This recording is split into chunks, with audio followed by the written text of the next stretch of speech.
O pessoal responde, vamos colocar. Beleza, já começou aqui também. Eu vou depois colocar uma lista de presença, bom, aqui no chat também.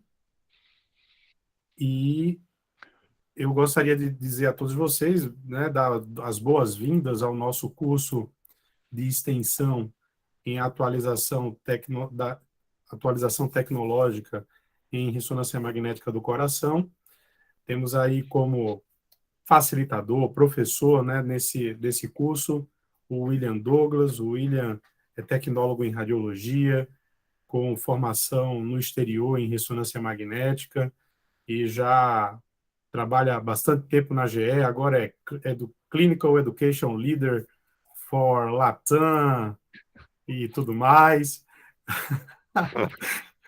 Eu não sei se eu falei certo agora o seu atual cargo. Em ressonância magnética, eu esqueci de falar de MRI, né? É tanta coisa que a gente se perde no meio do caminho.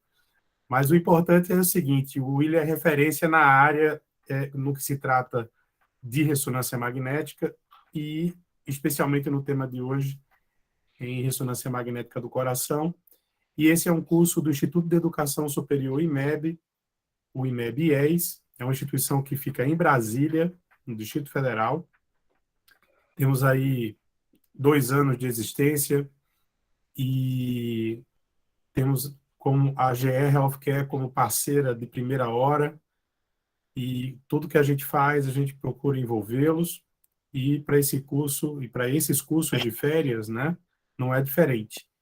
Então, além do curso de ressonância, estamos aí com inscrições abertas para o controle de qualidade de mamografia, que começa amanhã, e também em densitometria óssea. Inclusive, na densitometria, a gente vai ter aula híbrida, porque o professor vem até Brasília, vem até aqui para fazer uma aula prática ao vivo com o pessoal. Então vai ser bem legal, bem bacana. Mas, sem mais delongas, porque o William tem aí 70 slides para falar, né, para fazer hoje, vamos começar. William, todo seu, hein? Vou descompartilhar aqui a Beleza, tela. eu vou começar a compartilhar a minha. Isso aí, boa. Enquanto isso, o pessoal está entrando aqui. Pessoal, qualquer coisa, eu estou no grupo do WhatsApp, né, que a gente criou. Se precisarem de alguma informação extra. Amanhã teremos nova aula, né, nesse mesmo horário.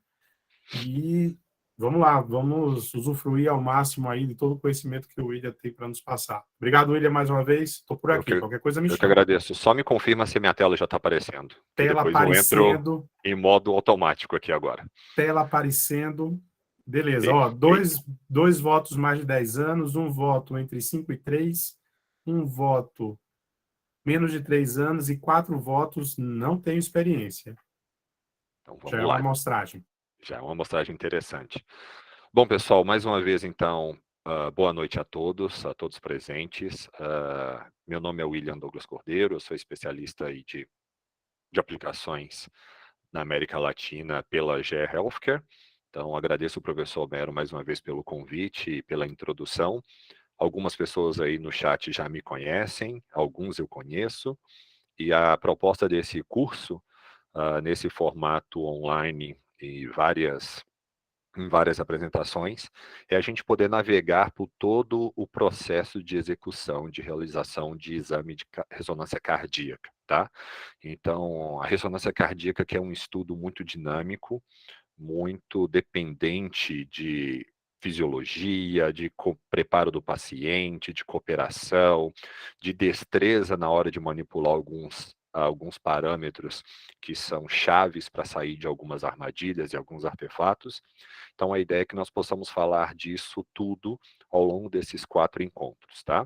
Então, serão 4 encontros, como o professor Homero falou. Hoje nós vamos falar uma aula sobre preparo do paciente, ECG, controle de aquisição e um pouquinho de anatomia, uma introdução de anatomia cardíaca, principalmente para aqueles que não têm experiência, né? Nós vimos aí que dos 21 presentes, 4 mencionaram que não têm experiência com ressonância cardíaca. Amanhã nós vamos falar da sequência Cines, Então, assim, é onde a gente vai falar oficialmente de planos de corte, planos cardíacos, vamos entender os segredos da sequência Cines e como prescrever corretamente os cortes e como fugir de alguns artefatos e algumas armadilhas. Na próxima semana, na terça-feira, nós também vamos ter outra aula, onde nós vamos falar sobre perfusão e permeabilidade, perfusão e realce tardio. E na última aula, nós vamos falar de técnicas adicionais, onde nós vamos falar de sequência de quantificação de fluxo, sequência de caracterização tecidual, as sequências double e triple, e os mapas cardíacos T2 estrela, T1 e T2. Então serão 4 encontros onde a gente vai poder falar de praticamente tudo que envolve a ressonância cardíaca.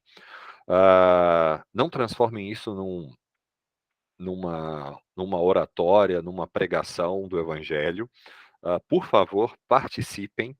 Vocês podem aí tirar os microfones do mudo quando quiserem fazer alguma pergunta. Quem se sentir mais à vontade pode digitar a pergunta e no final eu vou ter acesso e aí posso esclarecer. Mas se tiver alguma pergunta pontual, pode me interromper e vamos discutir. Muitas pessoas responderam aí que têm experiência e a ideia aqui não é eu apresentar para vocês a receita de bolo infalível, e sim compartilhar minha experiência com ressonância cardíaca, boas práticas que levam a um exame de qualidade, e ficarei muito feliz também se vocês puderem compartilhar dicas das experiências de vocês e principalmente dúvidas também ou problemas que já enfrentaram e como que a gente poderia solucionar isso, beleza? Então vamos lá.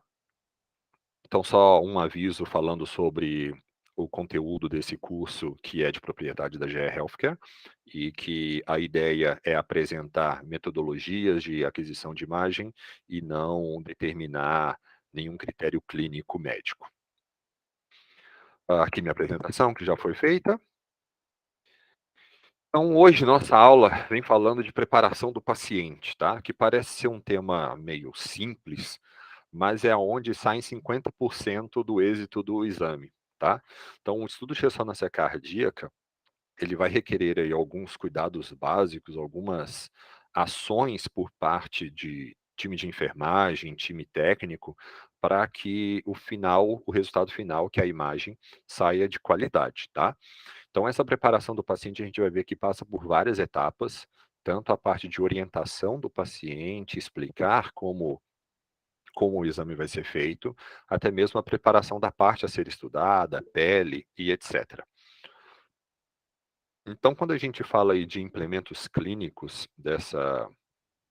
da realização da ressonância cardíaca, para que a gente possa chegar ao produto final, que é a imagem, nós precisamos de algumas coisas básicas, tá?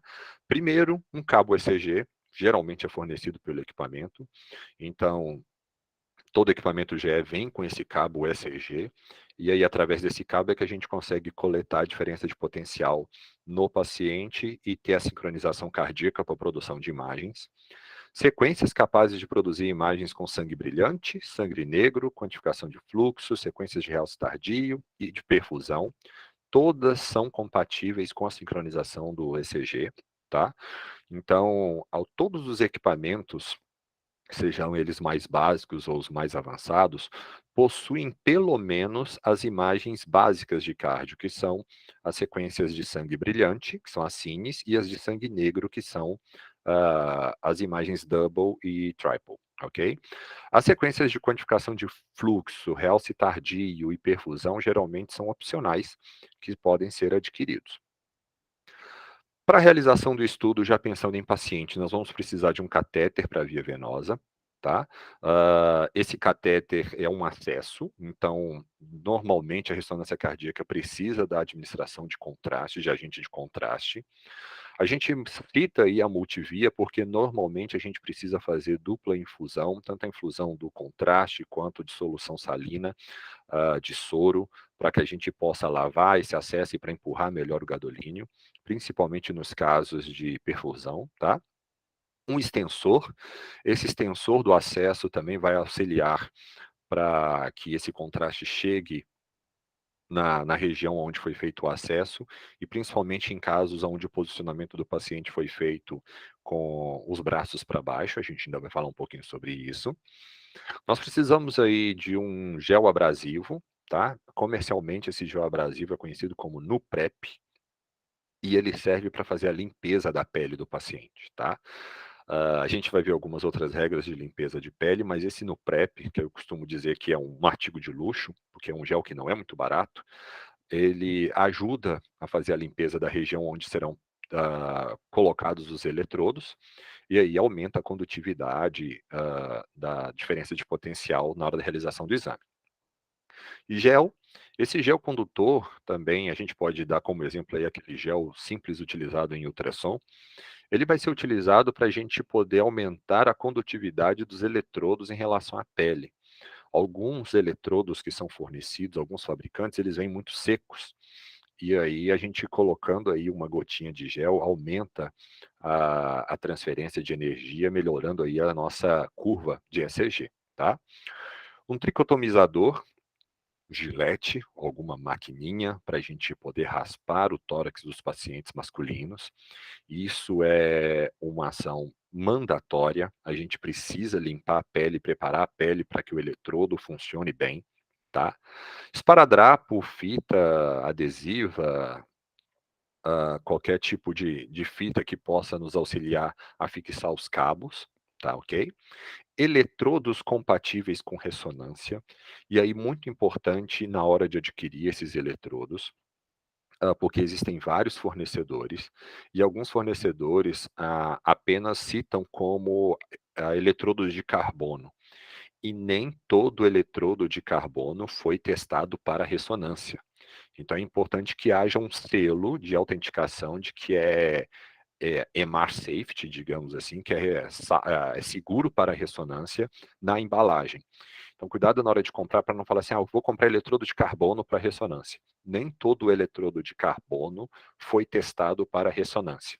E aí a gente pode ter uma diminuição da diferença de potencial coletada, nós podemos ter mais ruído dentro da curva, nós podemos ter aí até queimaduras que podem vir a acontecer. Então, muito cuidado na hora de selecionar e de comprar, adquirir esses eletrodos que vão ser utilizados na ressonância cardíaca. Meios de contraste para ressonância, então a gente usa aí o gadolínio como principal fonte de contraste. Insumos para estudo sobre esforço, ou seja, o estudo de estresse, então aí vai entrar uma gama de medicações que podem nos auxiliar na hora desse estudo, nós vamos ver uma lista deles. E protocolos de atenção para paciente, como bomba de infusão, marca-passos, implantes metálicos ou outros elementos que permitam a realização dos estudos. Hoje em dia, o marca-passo ele já é uma realidade, a gente pode fazer ressonância cardíaca do paciente que tem marca-passo. A gente vê que existe algumas condutas que são diferentes, algumas a empresa manda um técnico responsável no momento do exame, coloca o marca-passo em modo seguro, e aí a gente faz a ressonância e depois a gente volta, o técnico coloca esse marca-passo em modo operativo outra vez. Há empresas que o paciente precisa ir até um escritório para fazer esse procedimento, e aí e existe também alguns marca-passos que já vêm com a especificação que podem entrar em ressonância de acordo com algumas condições. Normalmente pedem para que o equipamento seja colocado em normal level, verifica-se a potência do equipamento, alguns são compatíveis com e-mail, outros com 3 Teslas. Verifica-se também a potência dos gradientes, então há um limite aí, principalmente do slew rate, para que esses marcapassos possam entrar dentro do túnel e que possa ser realizado o estudo. Então, esses 13 pontos são os básicos que a gente precisa ter para poder realizar a ressonância cardíaca. Quando a gente... William, Oi. a Renata levantou a mão já há um tempinho, eu esperei você virar o slide para poder interromper. Tá. Pedi para ela escrever, mas ela não conseguiu. Renata, você tem alguma dúvida?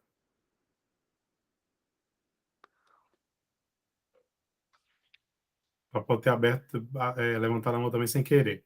Talvez esbarrou. Mas, Renata, se tiver qualquer dúvida, pode ou digitar ou pode abrir seu áudio e fazer a pergunta, tá? Ela Não tem baixou problema.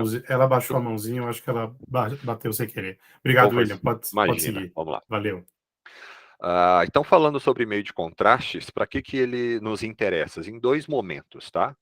Nós temos aí a infusão do meio de contraste quando a gente faz estudos de perfusão cardíaca, que não é todo exame que a gente vai fazer perfusão cardíaca, a gente vai ver que existem algumas aplicações específicas. E aí eu vou precisar fazer uma avaliação do fluxo sanguíneo através das microcirculações coronarianas, e aí a infusão desse contraste é importante, principalmente com auxílio de uma bomba injetora, com uma máquina de infusão de contraste. O principal na ressonância cardíaca que precisa do contraste é o realce tardio, onde a gente vai avaliar aí o acúmulo de meio de contraste no miocárdio.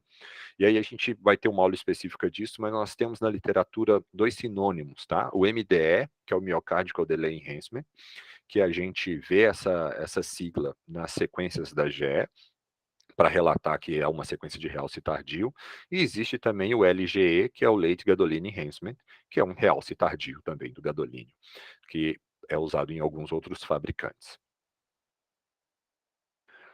Ainda sobre meio de contraste, sempre fica a dúvida de dose a ser utilizada, fluxo a ser utilizado e critérios de se vai utilizar solução salina para limpeza e para lavagem ou não, tá? Então, extraído aí do SCMR, que é um guia da Sociedade de Cardiorressonância, de exames de cardiorressonância, aonde vem as principais guias e determinações de como devem ser feitos os estudos, e muito do que vai ser apresentado aqui nas aulas vai ter como referência o SCMA, para a gente mostrar exatamente como adequar os parâmetros para esses pré-requisitos, e eles trazem ali para a perfusão, o quanto de gadolínio eu vou ter que utilizar, num fluxo de 3 a 7 ml por segundo, com uma infusão de solução salina para empurrar, né, para fazer o flush, e com um fluxo também de 3 a 7 ml por segundo. No caso de apenas de realce tardio, a dose vai de 0,1 a 0,2 milimol por quilo. A gente não precisa de fazer uma infusão rápida para os casos só de realce tardio, mas precisa fazer aí também a lavagem com a solução salina. Para parte vascular, que entra também em estudos cardíacos, também existem recomendações de 0,1 a 0,2, para que se possa, então, fazer essa avaliação vascular, carótidas, renais, aorta, etc., muito utilizado em alguns estudos para avaliação congênita, avaliação de algumas síndromes, e aí com uma injeção mais lenta, de 2 a 3 ml por segundo, com também uma infusão de solução salina. Tá? Lembrando que a dose final do contraste ela é uma determinação médica, então existem médicos que fazem um cálculo de infusão tanto do peso do paciente por 3, peso do paciente vezes 4, depende se vai fazer perfusão ou não, depende do tempo que ele leva para fazer o realce tardio. A gente vai ver na aula de realce tardio que existe um tempo mínimo que o SCMA recomenda, mas a gente vê especialmente na América Latina que ninguém respeita esse tempo, ou quase nenhum serviço respeita esse tempo, e acaba fazendo a aquisição dos dados um pouco mais precoce, tá? Além dos agentes de contraste, nós temos os agentes de estudo para estresse, que são as medicações vasodilatadoras, tá?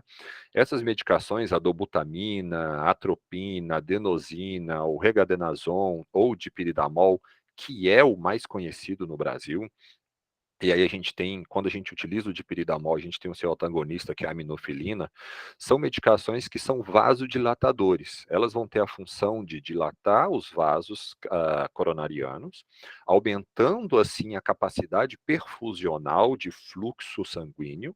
E aí, no momento que nós fizermos a injeção do contraste, de maneira em bolos, como a gente chama, como a gente viu ali, que precisa de 3 a 7 ml por segundo, a gente vai visualizar vasos saudáveis tendo uma perfusão melhor e vasos que têm algum tipo de estenose, algum tipo de obstrução, tendo uma diminuição da perfusão, tá? Todos esses agentes, a dobutamina, a atropina, especialmente a adenosina, o regadenoson, a adenosina é a segunda mais utilizada hoje no mercado. Ela só não é mais utilizada devido à sua necessidade de uma infusão por uma bomba de infusão, tem uma série de critérios mais diferenciadas aqui na adenosina, e seu alto custo também, o custo da medicação é muito alto, mas ela é uma medicação onde ela tem a sua vantagem de gerar a vasodilatação sem gerar aumento da frequência cardíaca, que não é o que a gente observa no dipiridamol. O dipiridamol ele gera a minha vasodilatação, mas como consequência ele também gera um aumento da frequência cardíaca. E acaba que as pessoas aprendem a mensurar ou a medir o momento perfeito para fazer a aquisição das imagens por estresse, quando o paciente alcança um pico máximo aí de frequência cardíaca, geralmente em torno de 20 a 30% a mais do estado de repouso que ele estava. Quando eu uso dipiridamol, logo em seguida eu preciso usar um antagonista, um remédio para cortar esse efeito, justamente porque quando eu paro a administração, é aí que o medicamento começa a fazer efeito. E aí eu preciso interromper esse efeito, porque senão o paciente segue em estado de braquicardia, de aumento de frequência cardíaca muito constante, e isso gera algum tipo de desconforto também. Então, logo em seguida, a gente injeta a aminofilina, que na aula de perfusão a gente vai falar aí sobre doses e etc. Tá bom? Bom, chegando um pouquinho mais na parte técnica, uma vez que a gente entendeu ali critérios e agentes de contrastes e soluções utilizadas, para fazer a ressonância cardíaca nós precisamos de bobinas específicas, tá? Aqui um portfólio completo de toda e qualquer bobina de dorso que exista na GE. Então nós temos aqui a clássica bobina cardíaca, que recebe esse nome, de 8 canais, que é compatível com alguns equipamentos, com outros não. Nós temos a bobina FUFOV, também muito conhecida no mercado. As bobinas dos equipamentos Express, Creator e Explorer, tá? Uma bobina de superfície de 4 canais e a de 9 elementos. A bobina dos equipamentos GEM, então Voyager, Pioneer, 450, Artist, utilizam essa bobina GEM anterior. Quando essa bobina foi lançado também uma bobina Small anterior, que a gente vulgarmente chama ela de bobina cardíaca, mas ela não tem essa denominação ou esse nome, tá? Mas ela é uma bobina menor, aonde eu vou ter uma maior densidade dos elementos, melhorando aí muito a qualidade das imagens produzidas por ressonância. E também compatível aí com equipamentos como Artist, como os 3 Teslas, tá bom? Nós temos a bobina Air, que é a bobina hoje em dia um sucesso no mercado, que é muito flexível e que tem aí 30 canais com 60 elementos, então que fornece também uma qualidade de imagem incrível, hoje inclusive em tamanhos menores, que são as multipropósitos. Basicamente, o posicionamento do paciente. O posicionamento do paciente na mesa geralmente é realizado em supino, tá? Com os pés primeiro ou cabeça primeiro. Na maioria dos casos, em todos os equipamentos GE, a gente dá preferência a realizar com o pé primeiro, porque não necessita do paciente navegar por todo o túnel para chegar até o isocentro, então entrar com os pés é muito mais confortável. Além disso, tem um fator dos cabos, que entrando com os pés facilita o posicionamento dos cabos que saem da lateral do equipamento ou em alguns equipamentos saem da mesa. Tá? Braços para baixo ou para cima, então, por uma questão de conforto do paciente, por se tratar de um exame que demora bastante, a gente fala em braços para baixo como o padrão ouro, tá? Braços para cima traz um maior conforto para o operador, porque aí eu consigo fazer FOVs menores, utilizar fatores de aceleração mais potentes, e o risco de eu ter uma dobra, um artefato de aliasing, é menor com o braço para cima do que com o braço para baixo. Entretanto, lembre-se, não adianta eu querer buscar uma imagem mais fácil de aquisição, e o paciente com 15 minutos vai reclamar com dor no ombro. Então, braço para baixo é uma recomendação importante, tá? Bobina sobre o paciente, opcionais, apoio nas pernas, colocar o cinto de gatilho respiratório, aquela sanfoninha, né? Aquele fole respiratório que a gente utiliza para sequências de abdômen. A gente coloca isso para a gente visualizar se o paciente está fazendo a apneia corretamente, tá? PG, ele não é obrigatório, ele é em caso necessite de um respaldo da frequência cardíaca, às vezes o eletrodo não fica muito bem posicionado, pacientes com a mama muito grande, a gente está vendo que o sinal não está vindo bem, o PG serve como um plano B. E aí, critérios de segurança, proteção auricular sempre, o fone de ouvido, botãozinho de emergência e as almofadas, tá? Então, basicamente, a gente precisa garantir que nós tenhamos uma cobertura de sinal em todo o tórax.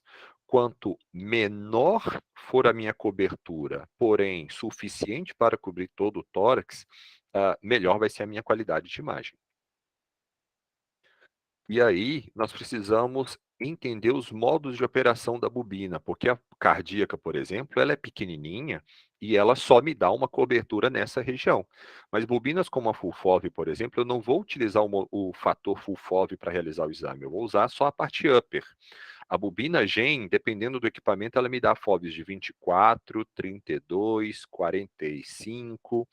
Dependendo do equipamento, o tamanho desse FOV permitido, 36, vai impactar na qualidade de imagem. E a bobina também da Explorer, como por exemplo, onde eu tenho que sincronizar tanto a parte posterior, 3/4, como a anterior, que normalmente vai ser ABC. Então, aqui pegando um exemplo de um Cigna Voyager ou de um Cigna Pioneer, nós vamos visualizar a extensão do tamanho de cobertura do lado direito, tá? Equipamentos mais novos, com versão de software acima da 28, a gente já não visualiza mais essa lista de segmentos de bobina, porque agora já existe a tecnologia do AirTouch, aonde a máquina liga a quantidade de elementos necessários para cobrir os cortes prescritos. Mas em equipamentos com a versão prévia, anterior a 28, a gente vai visualizar isso aqui. Então, num Voyager, por exemplo, a melhor extensão é a 32. Num 450, num 750, num Artist, num Architect, a melhor opção é o 24, body 24 centímetros, porque eu vou ter uma cobertura menor, mas que seja suficiente para cobrir o músculo cardíaco e os vasos anexos aqui, principalmente a aorta pulmonar, tá? Então a gente, como recomendado, coloca a cinta respiratória, e aí coloca o suporte para as pernas, coloca aí almofadas para evitar o contato do cabo com a pele do paciente, a perinha de segurança, nesse caso aqui posicionado com o braço para baixo. Então, assim, numa visão mais ampla, a gente vai observar esse tipo de configuração. Então, esse é um equipamento que não possuía a bobina menor, a bobina small. Então, a gente faz com a bobina GEM, e aí o equipamento vai utilizar o modo seletivo de 32 centímetros, e os cabos vêm seguindo entrando do lado da cabeça. Não tem por que eu dar a volta no cabo, aumentando mais a tração e o risco de ter problemas de sincronização. Então, nesse equipamento, por exemplo, que os cabos saem da mesa, da parte mais distal da mesa aqui, a gente traz os cabos e eles entram aqui já na região de interesse, tá? Pontos importantes, tá? Pontos chaves. Primeiro, sempre raspe o tronco de pacientes do sexo masculino. Independente do quão famoso, importante, VIP, indicado ele seja, chegou para fazer ressonância cardíaca, tem que raspar.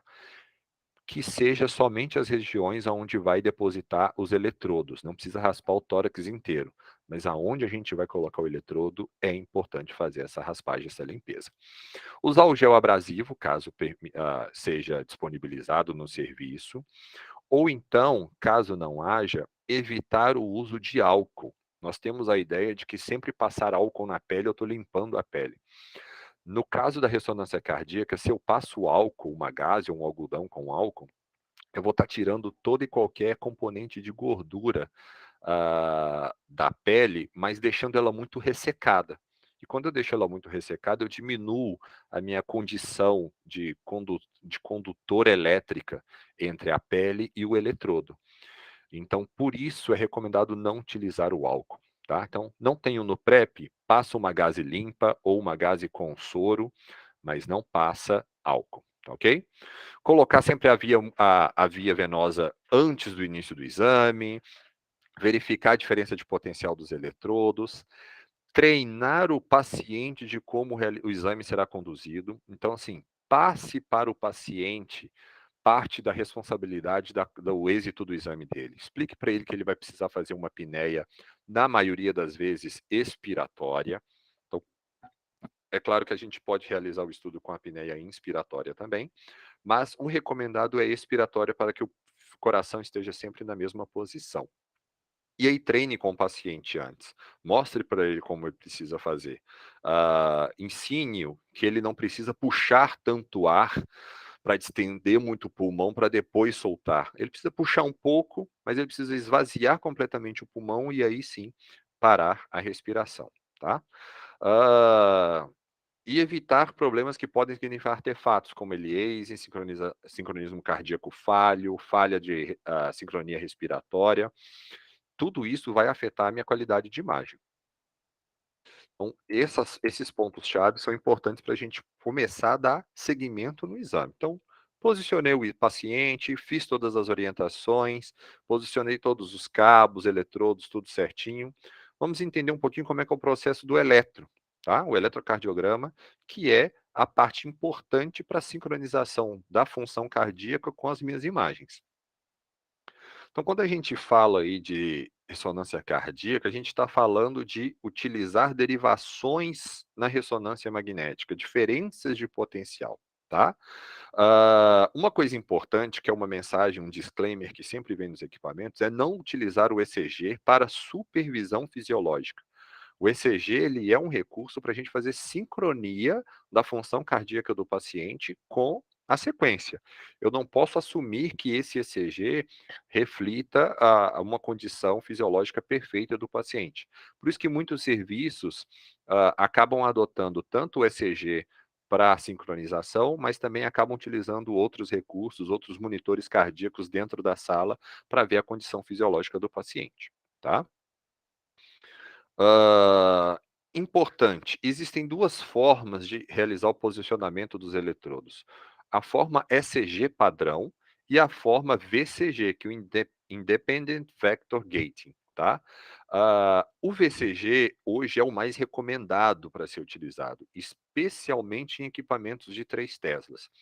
E aí, como o que é bom em um vai ficar melhor no outro, a gente recomenda em 3 teslas, em 1,5 fazer o posicionamento no formato VCG. Tá? E eu vou mostrar direitinho como é que é isso. Aqui nessa foto, não sei se vocês conseguem visualizar, mas tem uma gotinha de gel.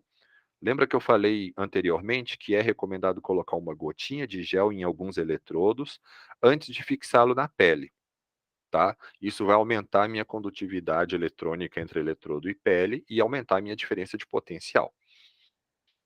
Então, quando a gente fala de Independent Vector Gating, do VCG, nós falamos aí de um método simples e fácil de posicionamento, aonde tem 99% de sucesso na detecção da onda R, tá? E ele vai monitorar 2 derivações simultaneamente. E isso é melhor porque essas 2 derivações vão estar com uma distância entre elas maiores. E aí isso acaba melhorando e aumentando a minha diferença de potencial, tá? Então, quando a gente fala de VCG, o posicionamento indicado é esse: é 3 eletrodos na parte mais medial, voltado mais para o lado esquerdo, mas aonde nós vamos ter eletrodos 3 em vertical e um eletrodo contralateral logo abaixo da axila, tá? Fazendo como se fosse um T. Ah, a ponta dos eletrodos, elas sempre trazem uma legenda de braço direito, braço esquerdo, perna direita e perna esquerda, RA, LA, LL e RL. Com cores vermelha, verde, branco e preto. Essas cores eu não preciso levar em consideração quando eu faço o posicionamento em VCG. Porque na base dessas tampinhas coloridas existem apenas 2 cores, 2 eletrodos da tonalidade preta, 2 tonalidades brancas. O que eu preciso fazer é intercalar um preto, um branco, um preto, um branco. Ou um branco, um preto, um branco, um preto. Nunca 2 brancos ou 2 pretos em sequência. Porque a diferença de potencial, a derivação, vai acontecer entre os 2 pretos e entre os 2 brancos, independente da posição que eles estiverem, na vertical ou na horizontal. Então, na prática, nós vamos ver algo mais ou menos assim, tá? Ah, nós vamos ver os eletrodos, 3 eletrodos depositados mais medialmente e um contralateral, tá? Qual que é a recomendação aqui? Fazer com que esses eletrodos fiquem o mais afastados possíveis. Qual que é a nossa problemática? O comprimento do cabo. Esse cabo que sai do cabo principal até o eletrodo é muito curtinho. Então, hoje existem modelos mais novos, existe um modelo muito antigo que traz um cabo cinza muito comprido, e hoje eu já fiquei sabendo que a GE está fornecendo uns eletrodos com a ponta do cabo maior, que facilita, porque quanto mais distante for um eletrodo do outro, maior é a minha diferença de potencial entre um ponto e outro, tá? Então, eu vou posicionar esses eletrodos o mais distante possível e eu vou ter um outro eletrodo contralateral. Então, o importante é eu sincronizar um preto, um branco, um preto, um branco, ou o inverso, um branco, um preto, um branco e um preto. Não me interessa essa pontinha aqui, tá? Se é braço direito, se é braço esquerdo, isso não vai influenciar muito. E aí, como adicional, você vai fixar esses cabos utilizando aí uma fita adesiva, um esparadrapo, um micropore, qualquer coisa para evitar que esses cabos fiquem vibrando e saiam da posição quando o paciente fizer o movimento da apneia. Aqui, para a gente concluir, por que eu utilizo o VCG? Quando eu utilizo o VCG, eu tenho uma diminuição do meu aumento da onda T. O que acontece? Toda vez que eu coloco um paciente dentro do túnel da ressonância, eu tenho um efeito que chama efeito magneto-hidrodinâmico. Isso acontece tanto em 1,5 Tesla quanto 3 Teslas. Claro que no 3 Teslas isso é muito maior, tá? O que acontece com esse efeito magneto-hidrodinâmico? A gente começa a perceber um ruído adicional dentro da minha curva de ECG e a minha onda T tende a ficar maior. Essa onda T, dentro do complexo QRS-T, né, ela pode gerar uma extra sincronização, uma dupla sincronização. E o equipamento, ao invés de coletar somente o dado na onda R, ele vai coletar na R e na T, como se fosse uma extra sístole, como se fosse uma dupla excitação. E isso prejudica a aquisição dos dados e qualidade de imagem. Então, posicionando os eletrodos no modo VCG, eu tenho uma diminuição da proeminência dessa onda T, fazendo com que eu tenha uma diminuição desses artefatos do efeito magneto-hidrodinâmico, tá? Por isso, nós recomendamos tão fortemente que seja utilizado VCG ao invés do ECG. Mas utilizar o ECG é um erro? Está errado? Não. Funciona? Funciona. É que o outro jeito é melhor, mas nesse funciona também. O método ECG é você posicionar os eletrodos como se fosse um estudo de ECG convencional, um eletrocardiograma. No eletrocardiograma, a gente coloca eletrodos no braço e nas pernas bem distantes, mas lá a gente tem os cabos preparados para isso. Na ressonância não tem. Então eu vou colocar 2 eletrodos superiores, 2 inferiores, e aonde eu vou posicionar? Braço direito, braço esquerdo, perna direita, perna esquerda. E aí vai entrar em consideração a legenda que está aqui na ponta dos eletrodos, tá? Braço direito, braço esquerdo, perna direita. Então assim fica o posicionamento. E aqui na prática a gente vai acabar vendo essa configuração. Observa que a gente acaba tendo uma mescla entre branco e preto, branco e preto. Mas nesse momento a gente está levando em consideração braço direito, braço esquerdo, perna direita, perna esquerda, tá? Existe até uma brincadeirinha que a gente fala que é a neve sobre a grama e a fumaça sobre o fogo. Tem gente que usa time de futebol para ensinar isso. Palmeiras no meio e Flamengo do lado. Para fixar e para memorizar, qualquer técnica é bem-vinda, tá? Qualquer estratégia é válida. Mas lembre-se que a gente pode ler a legenda que está na ponta dos eletrodos para que nós saibamos se é braço direito, braço esquerdo, perna direita ou perna esquerda. Pontos importantes sobre o eletrodo: não utilize eletrodos vencidos ou que tenham sido expostos à luz, ok? Isso acontece com frequência. Visito alguns clientes que equipamentos muito antigos, 10, 15 anos, aonde a GE fornecia algumas cartelas de eletrodo, e eu quero fazer coração, cadê os eletrodos? Eu tenho um aqui que a GE me deu, venceu em 2003, venceu em 2005, e aí querem usar. Não dá, tá? Não colocar os eletrodos nas áreas dos ossos, então apalpe os pacientes, coloque os eletrodos nos intervalos, nos espaços intercostais e evite colocar na clavícula, no externo, nas costelas, tá ok? Grande problemática são as mulheres com seios grandes. Nesses casos, é necessário levantar a mama para colocar aí os eletrodos o mais bem posicionados possíveis. Principalmente em casos de mulheres, eu recomendo sempre, no posicionamento do VCG, deslocar este eletrodo mais abaixo da prega inframamária. Então, eu vou ter um eletrodo superior, um medial. Esse que seria o inferior, eu desloco ele um pouquinho mais para essa região. Então, ao invés de ficar um formato como se fosse um T, fica um formato parecendo um C. Melhora muito a diferença de potencial, especialmente em pacientes do sexo feminino, tá? Como eu disse, deixe uma distância suficiente entre 2 eletrodos, que é para aumentar a minha diferença de potencial. Não pressione o centro dos eletrodos, então quando abrir, utilize as bordas dos mesmos para fixar, para adesivar, evita colocar a mão naquele pininho aonde a gente vai conectar os cabos, tá? Observe as curvas de digitalização antes do início do exame, tá? Vocês vão ver que quando o paciente está fora, a gente coloca os eletrodos, que a gente fala, fique em repouso, você vai visualizar a onda muito limpa.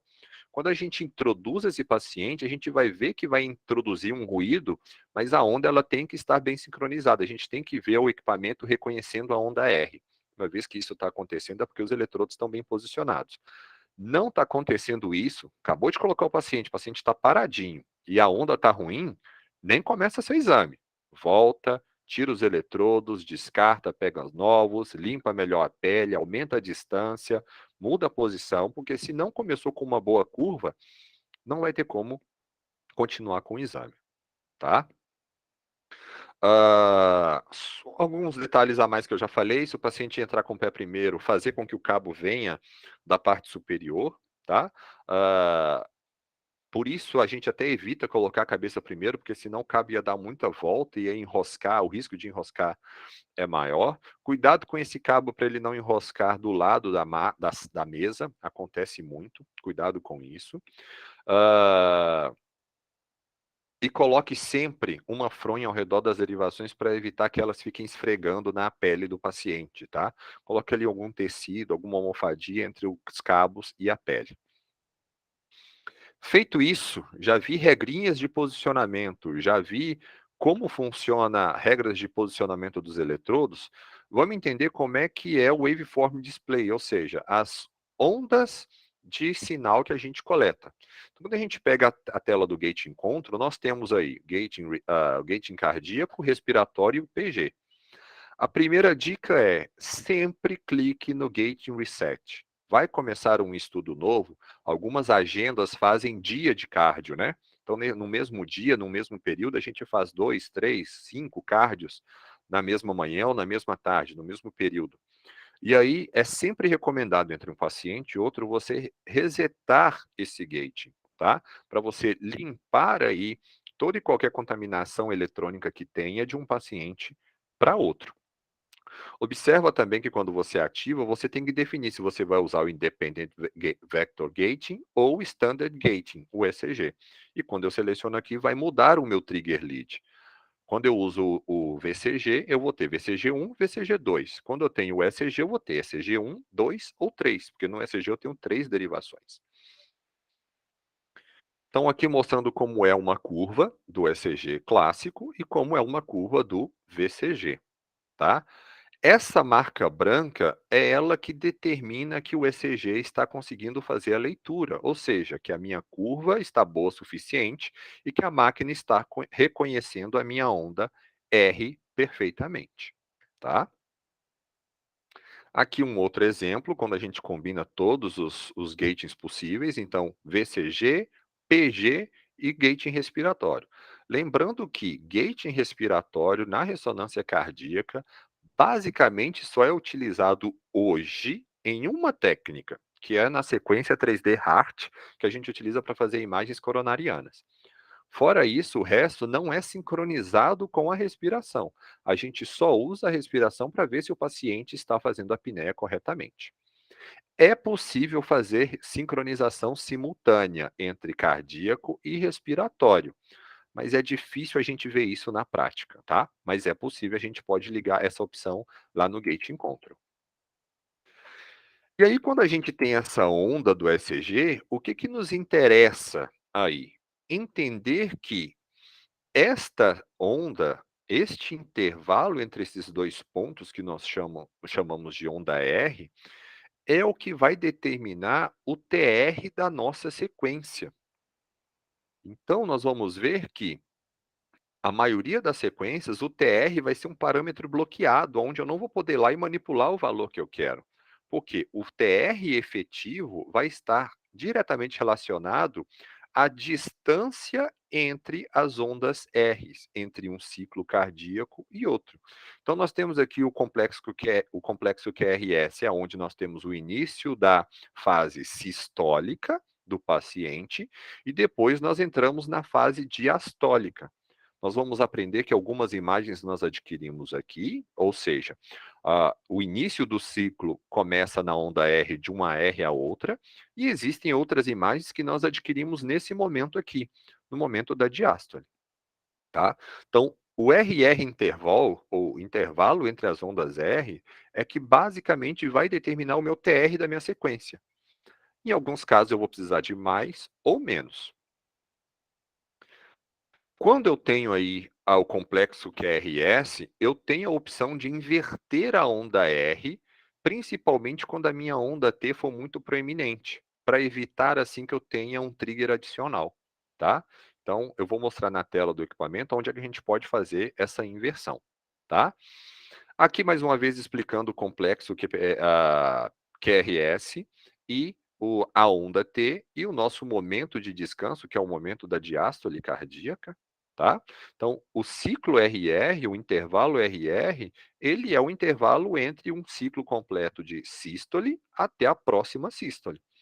Tudo que acontece aqui, ou a maioria do que acontece dentro do ciclo cardíaco, é o que a gente quer coletar sincronizado com a sequência, tá bom? E aí a gente fala principalmente da sequência Cines, que a gente vai observar esse fenômeno com mais exatidão.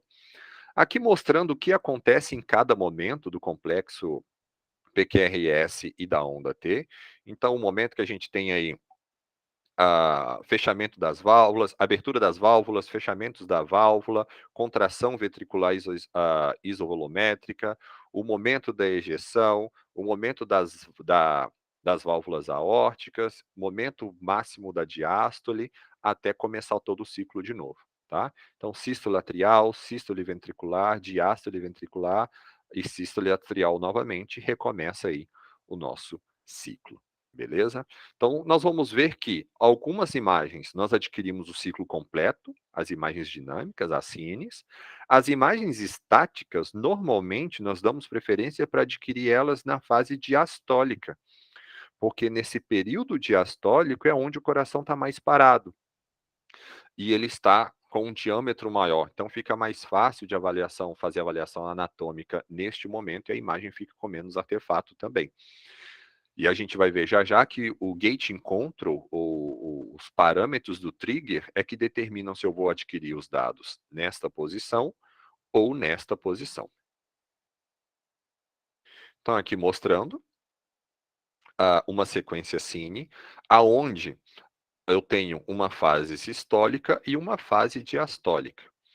Por que eu trago essa imagem? Porque quando a gente abre a sequência Cine num visualizador, ela me indica o tempo diastólico, o TD.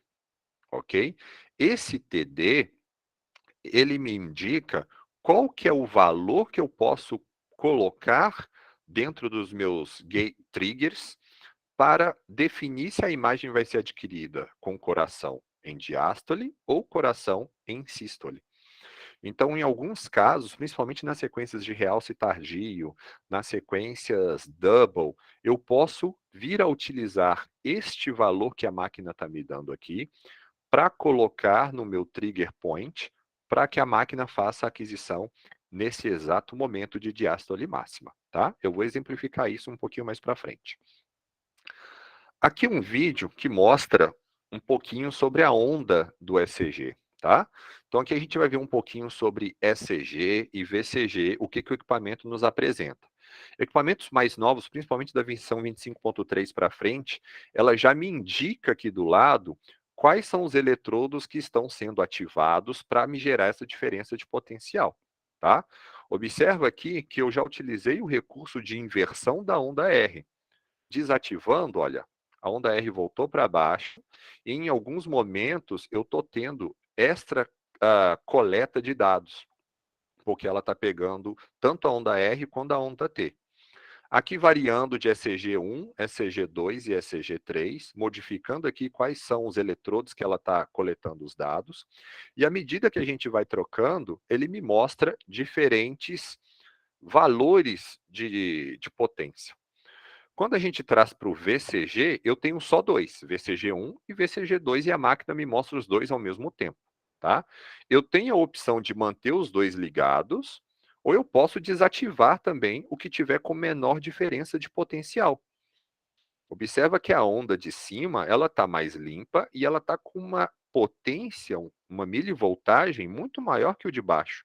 Inclusive, o de baixo eu tenho influência da onda T e o de cima não. Então, nesses casos, eu desabilito o de baixo para ficar somente com o superior. Importante ter atenção a isso, tá?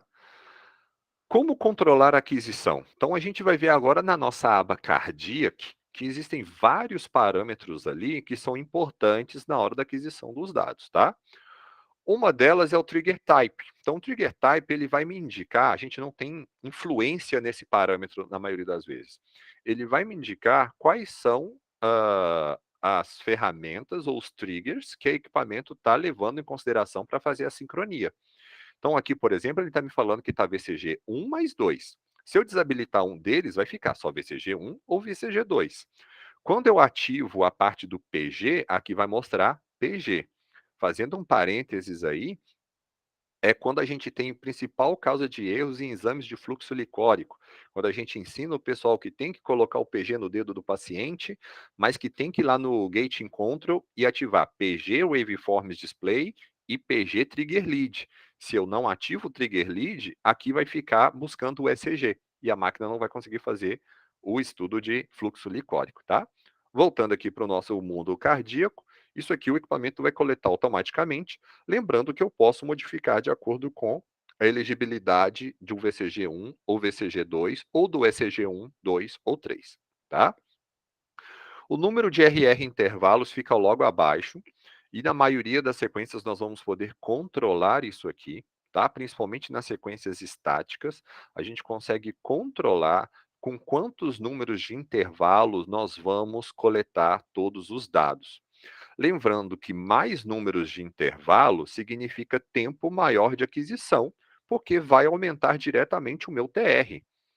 Só que em alguns casos é importante eu aumentar esse número de intervalos, principalmente nas sequências double, triple, realce tardio, onde eu tenho a aplicação de vários pulsos especiais, pulsos de inversão, pulso de prep time, pulso de saturação, adquirir os dados na fase diastólica. Então, para isso, eu preciso de tempo. Se o paciente está com uma frequência cardíaca muito alta, eu preciso usar mais RRs para que o meu tempo necessário para adquirir tudo aquilo que eu desejo seja possível. Tá? Então, esse número de intervalos ele vai ser ajustado de acordo com a frequência cardíaca do paciente e a necessidade de dados a serem coletados. O trigger delay ou o atraso do ativador é aonde a gente vai determinar em que momento eu vou adquirir os dados, na fase sistólica ou diastólica. Equipamentos mais novos trazem para mim todas as 4 permitidas: mínimo recomendado, fase sistólica e diastólica. Observa que o mínimo recomendado ele é muito próximo do valor do sistólico. Então, quando a gente utiliza esses como recurso de ganhar tempo ou não sei como resolver, eu estou adquirindo os dados com coração em contração, tá? Ah, quando o equipamento me dá a opção de diastólico, eu vou selecionar já a palavrinha e aí o equipamento já vai adquirir os dados na fase diastólica. Equipamentos mais antigos não trazem isso. Alguns trazem nos seus manuais uma tabelinha, mais ou menos, pacientes com frequência de X, a fase diastólica está mais ou menos no tempo 600, 700 e etc. Ou a gente pode ir lá, usar o recurso que eu mostrei naquela outra imagem, que é abrir uma sequência Cine, visualizar como é que está o tempo diastólico na Cine e preencher esse campo. É só vir aqui e digitar o valor que está me dando lá. Tá ok? Ah, então, esses são os principais controles de aquisição que a gente vai ver em sequências cardíacas. Aqui, explicando mais uma vez o RR, porque o RR ele vai determinar o meu TR necessário para adquirir os dados. Tá? Outra coisa que a gente controla muito é o Locks Before Pause, ou Acquisition Before Pause. Isso é para eu fracionar as minhas apneias. É claro que nós temos um desejo aí de, em uma apneia, realizar 2, 3 cortes. Em alguns casos é possível, em outros não. Depende muito da frequência cardíaca do paciente, da capacidade que o paciente tem de segurar esse ar ou não. Então, é importante a gente saber ajustar isso aqui para que o paciente consiga executar o melhor exame possível. Nem sempre é possível fazer 2 cortes por apneia, mas aqui a gente vai controlar se a gente vai fazer 1, 2, 3 e etc. Tá? Outro parâmetro importante é o Project HR, que é a frequência cardíaca projetada.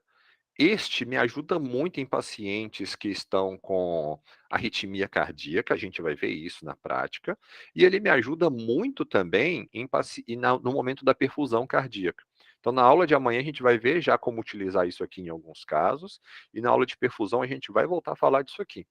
Então, eu consigo projetar, eu consigo digitar manualmente uma frequência cardíaca projetada já pensando em um aumento de frequência ou já pensando em uma equalização de variações. Porque às vezes o paciente, quando está com arritmia, ele varia de 30 a 100 em 5 segundos. E aí eu preseto aqui uma frequência cardíaca padrão para forçar o equipamento a adquirir num mesmo padrão, tá? Problemas de gating que podem acontecer, esse é um videozinho curto.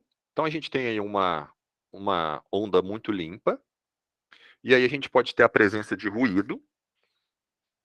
Esse ruído aqui foi intencional, tá? No momento da gravação, então foi desconectado alguns eletrodos, foi feito movimento no paciente para que houvesse esse ruído e vocês pudessem observar.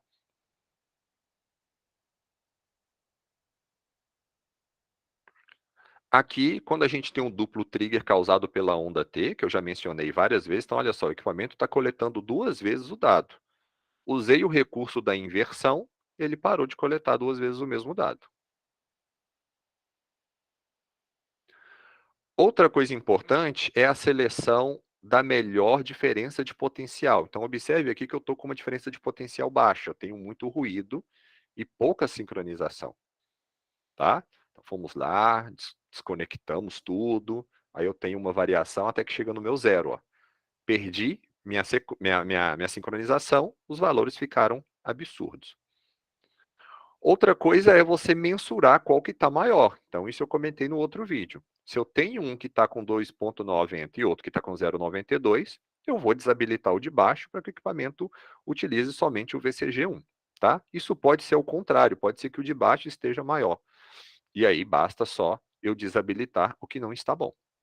Observe que nesse, até a proeminência da onda T é maior do que o de baixo, que está com uma diferença de potencial bem melhor. Beleza? Aqui mostrando a influência da onda T e o quanto que ela nos atrapalha. Isso aqui, por exemplo, foi simulado em um equipamento de 1,5 Tesla, mas isso pode acontecer em equipamento de 3 Teslas e é muito mais frequente em equipamento de 3 Teslas. Por isso, tanto a parte de recomendação de utilizar o VCG. Beleza? Então, a parte de preparação do paciente é isso.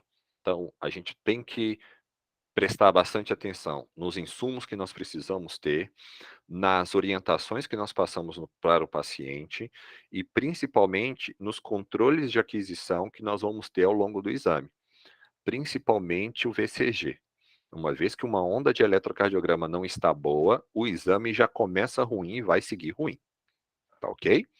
Eu já estourei um pouquinho o meu tempo, apesar que nós começamos aí 19 e alguma coisa, mas agora a gente vai entrar numa aula que a gente vai falar um pouquinho sobre anatomia cardíaca, tá? Quando a gente fala de anatomia do coração, de uma maneira global, a gente tem esses dados genéricos do coração, né? Um órgão que está com a posição oblíqua em relação ao tórax, que pesa aproximadamente 300 gramas, bate aproximadamente 100 mil vezes por dia, bombeia 7 mil litros de sangue por quase 105 quilômetros de vaso sanguíneo, aproximadamente. E quando a gente pensa na parte vascular, nós temos a visualização de grandes vasos e a visualização de vasos menores também, tá? Numa visão segmentada, ele é dividido em câmaras. Então, a gente vai ouvir muito essa terminologia na ressonância cardíaca. Câmaras, 2 câmaras, 3 câmaras, 4 câmaras. Que câmaras são essas? 2 ventrículos e 2 átrios. Basicamente, os átrios são as regiões onde nós recebemos o sangue do corpo ou dos pulmões, e os ventrículos são que bombeiam esse sangue para o corpo ou para os pulmões. Tá? Então, nós temos aí átrio direito, átrio esquerdo, ventrículo direito e ventrículo esquerdo. Então, quando a gente fala em anatomia cardíaca, muito mais do que entender cada região, porque isso já é eu costumo falar que é um ponto da curva bem acima, a gente precisa entender que as orientações dos planos cardíacos mudam.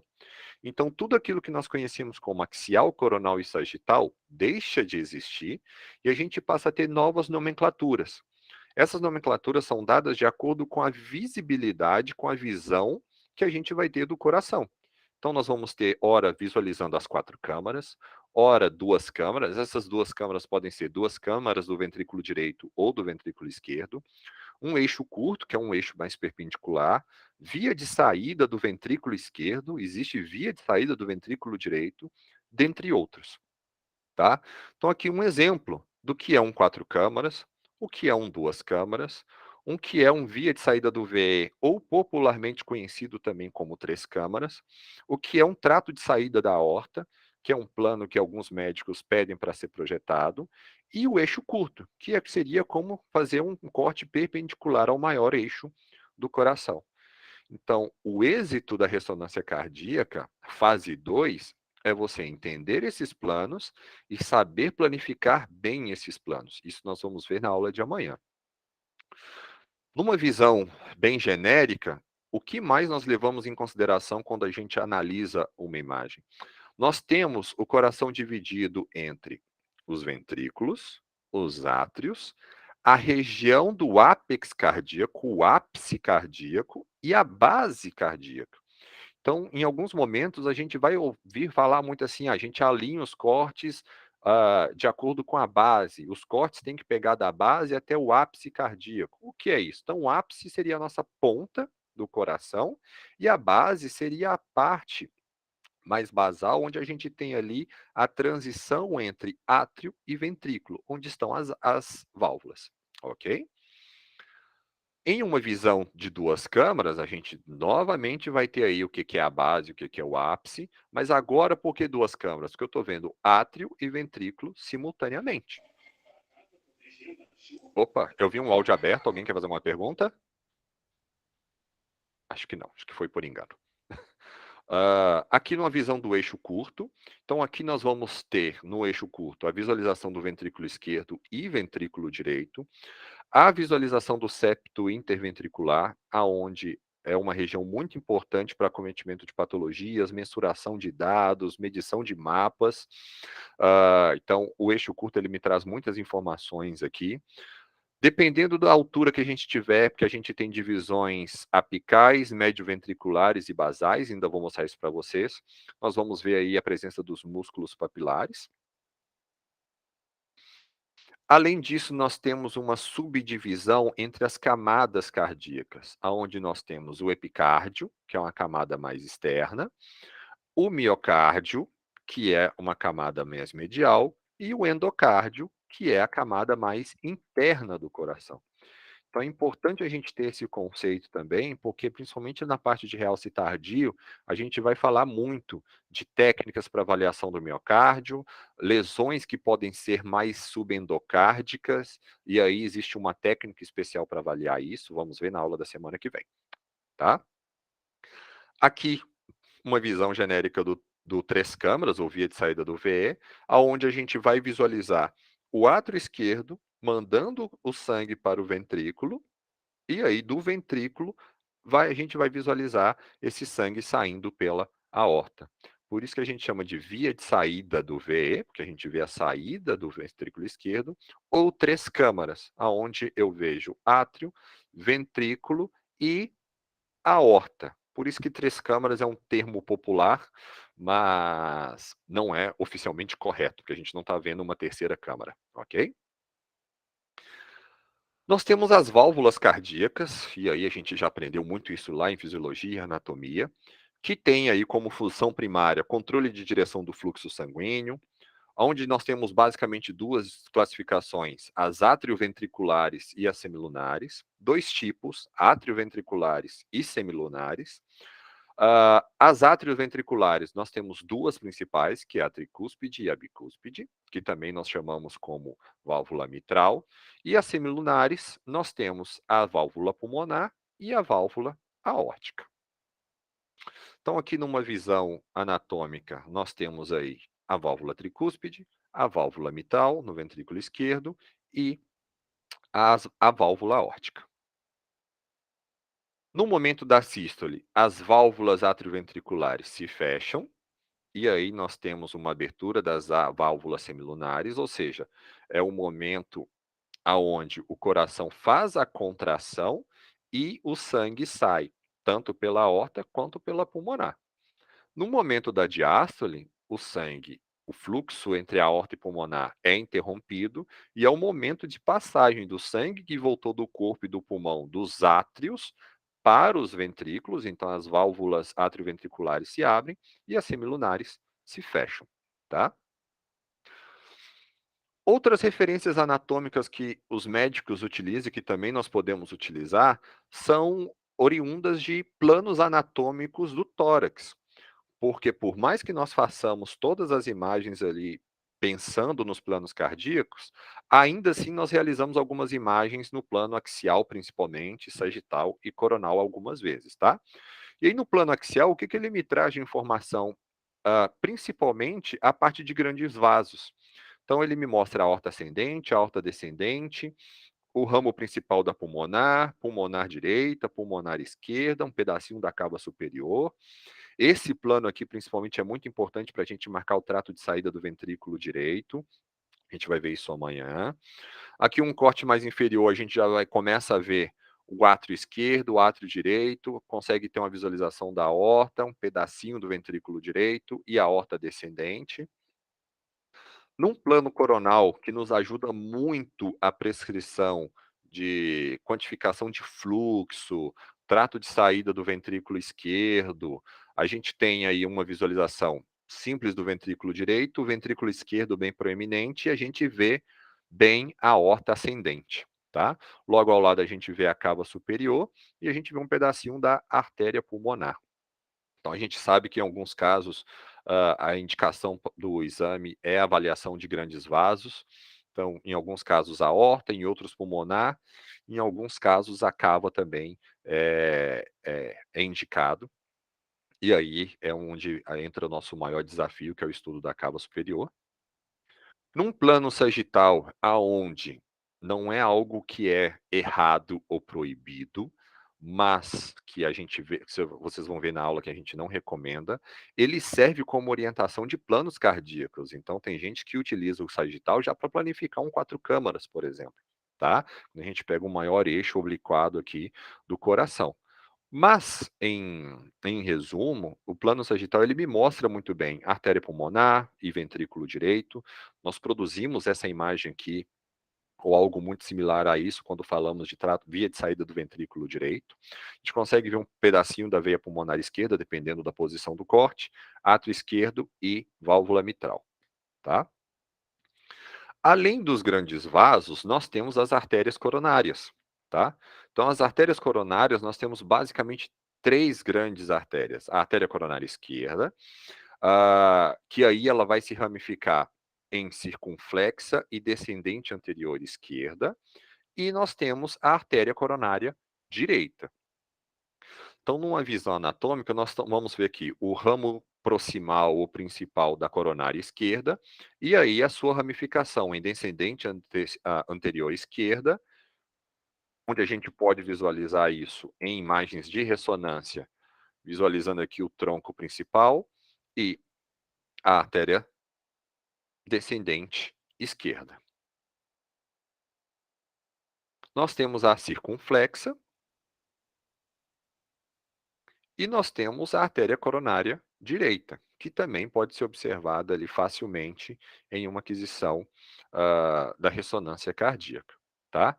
Essas aquisições podem ser feitas tanto sob a administração do contraste, quanto com a sequência 3D Hart, que me mostra isso baseado em um volumétrico Fiesta. Tá? Então, aqui uma projeção para que vocês vejam: coronária direita, coronária esquerda.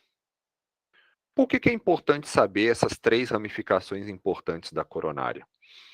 Porque a gente vai ver que elas têm uma relação importante com a segmentação da parede do ventrículo esquerdo, tá? Isso aqui já é um ponto bem mais médico, digamos assim, mais clínico, mas que não impede que o operador saiba e que não seja um diferencial na hora da execução do exame. Então, o músculo cardíaco, ele é subdividido inicialmente em 3 regiões, onde a gente tem em 4 regiões: o ultra-ápex, a pontinha do coração, região apical, região médio-ventricular e região basal. Tá? Então, hoje em dia, nós temos basicamente 4 sub-regiões do ventrículo esquerdo. Isso num eixo longitudinal. Quando a gente tem a visão perpendicular, nós ainda temos a segmentação por paredes. Então, nós temos aqui a região da parede anteroseptal, parede anterior, parede anterolateral, parede inferolateral, parede inferior e inferoseptal. A gente vai ver isso em outras imagens, que vai variar um pouquinho da angulação do coração, às vezes fica mais fácil ou mais difícil identificar, mas isso vai modificando de acordo com a região cardíaca. Então, pode ver que na apical eu tenho anterior, septal, inferior e lateral. E aí, na médio ventricular e na basal é que eu tenho a anterolateral, a inferolateral, a anteroseptal, a inferoseptal. E aí, quando eu trago essa subdivisão de paredes, eu trago também como fica a ramificação dos vasos coronarianos para cada região cardíaca. Então, a gente vê aqui que a coronária, a descendente anterior esquerda, nutre principalmente a parte anteroseptal e parede anterior. A gente vê que a coronária direita nutre principalmente essa parte inferior e inferoseptal, e a circunflexa vai nutrir aí principalmente a anterolateral e inferolateral. Por que isso é importante a gente saber? Porque quando a gente faz a análise do estudo perfusional ou do estudo de realce tardio, por mais que a ressonância não seja o padrão ouro para identificar qual vaso que está ocluído, isso a tomografia mostra muito melhor, mas só de saber a região aonde eu tive o acometimento da cicatriz ou da isquemia, o médico já sabe qual é o vaso que provavelmente teve a lesão, tá? Então, aqui exemplificando um pouquinho mais numa visão superior, digamos assim, uma visão 3D do coração e o bullseye, a gente vê como é essa distribuição de abastecimento e de nutrição dos vasos coronarianos para cada região das paredes dos ventrículos, do ventrículo esquerdo, ok? Então, aqui mais uma vez mostrando a região da descendente anterior esquerda, que nutre essas duas regiões, a circunflexa, região anterolateral e inferolateral, e a coronária direita, anteroseptal e inferoseptal e parede inferior. E aí, quando a gente vai entender aquilo que eu mencionei anteriormente, é que dependendo de qual é a artéria que teve uma lesão, uma obstrução, podemos dizer assim, a gente vai ver o território correspondente aparecendo a sua lesão. Então, aqui um infarto miocárdico na região da descendente anterior esquerda, e aí a gente vê já uma falha aqui no cine, e quando a gente avalia o realce tardio, a gente vê aonde há a consistência, a impregnação do contraste, tá? Aqui no eixo curto e aqui nos eixos longos. Quando a gente pega num território de coronária direita, a gente já vai ver aqui de parede inferior. Então, observa que a lesão está aqui na minha parede inferior. Pego um pouquinho de inferociptal, inferior e inferolateral. Uma extensão bem grande dessa lesão. E aí, quando a gente traz para os eixos longos, a gente já consegue ver aqui. Quando a gente vê um território de circunflexa, a gente já vai ver parede anterior.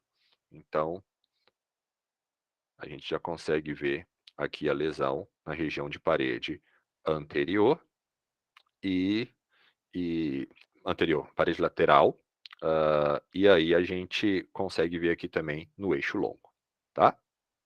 Então, por isso é importante entender pelo menos um pouco de região de nutrição de coronárias, paredes, segmentação das paredes do ventrículo esquerdo, para que no momento que a gente está fazendo o exame, depois que a gente passa daquela curva de aprendizagem, aonde o ponto principal é só saber marcar os cortes, agora a gente vai entender um pouquinho as regiões do coração, qual região é mais importante, qual o nome daquela região, aquela região é nutrida por qual vaso, e isso acaba sendo um diferencial na hora de entender toda a complexidade que é a ressonância cardíaca. Beleza? Bom, para hoje seria isso, extrapolei aí um pouquinho o meu tempo, mas agora eu fico aí à disposição também de perguntas, caso vocês tenham.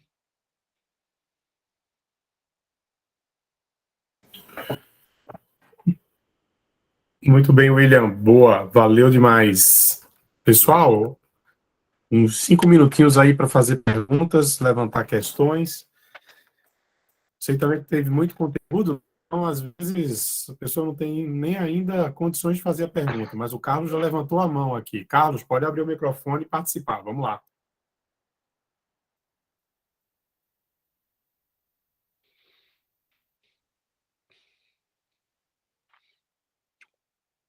Opa, Será que Carlos vai? Fernandes. Se não quiser mandar no áudio, pode digitar a pergunta também, viu, Pode Carlos? digitar também, sem problema nenhum. Se mais alguém tiver alguma pergunta. Então, a ideia hoje foi realmente fazer essa introdução do cenário da ressonância cardíaca, e amanhã a gente vai começar a ver aí a parte prática da coisa, que é realmente aprender os planos cardíacos, como são planificados, e os segredos da sequência Cine. Vamos lá. Tem uma nova pergunta postada. Vamos lá. No PrEP, deixa eu ver aqui. O Nuprep pode ser aplicado com uma gase? Tenho ele aqui, mas não sei se estou usando corretamente. Sim, pode ser aplicado com uma gase. Você pode colocar ele sobre a gase e esfregar na pele do paciente.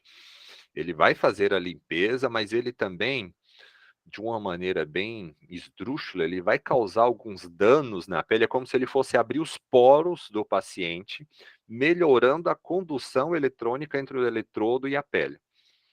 Então, por isso que ele é tão especial, assim, ele é, Faz eu costumo diferença, né, brincar, William? faz diferença. Eu falo que ele é um artigo de luxo, porque na hora de comprar ele não é barato, mas ele faz diferença na hora da realização da ressonância cardíaca. Então, Faz limpar, diferença. especialmente na região onde vai colocar os eletrodos, é como se ele fosse abrir os poros para aumentar a minha condutividade eletrônica. E aí, É o verdade. traço do ECG fica muito melhor. E às vezes a gente não tem um eletrodo tão bom, né, William? E aí o Nuprep dá aquela compensada. Assim, tem muito eletrodo no mercado, eu não posso mencionar qual é bom, qual não é, Sim, sim, mas sempre observa se ele é EMAR Safety ou sim, EMAR Conditional, porque tem muitos eletrodos de carbono que são vendidos e muitos clientes que usam, mas na hora que você olha na etiqueta, ele não é EMAR Safety, ele não é EMAR Condicional. E aí a gente sempre observa mais ruído, mais dificuldade de posicionar, uma diferença de potencial mais baixa, na hora que a sim. gente vê a medição ali no cantinho. O Carlos conseguiu colocar aqui pelo chat. Opa, eu É não vi. sempre necessário o uso de bomba injetora? Olha, não posso dizer que é mandatório, mas é um diferencial, principalmente quando a gente fala em estudos perfusionais, tá?